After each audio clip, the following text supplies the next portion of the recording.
ప్రాణులకు దాహం తీరని జీవులకు నీటి దారై ఎదురైతే ప్రాణమే ఉప్పొంగెనులే.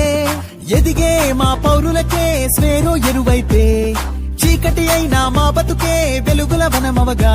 ఈ జగమే మా యుగమే ఏ కుల మత భేదం లేనిదవుగా. జాజి మల్లె తోటల్లో జాబిలమ్మ పాటల్లో పాడుకున్న పాటే కాదా స్వేరో మేమని.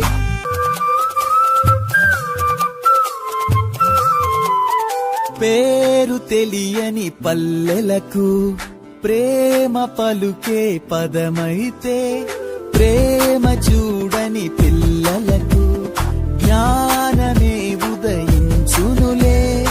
అంతమెరుగని అడుగులకు దూరమెరిగిన తోడైతే తీరమెరుగని బ్రతుకులకు తీపి కబురెదురవ్వునులే. స్వేరో మా కలమైతే చెదరని చరితలు మేము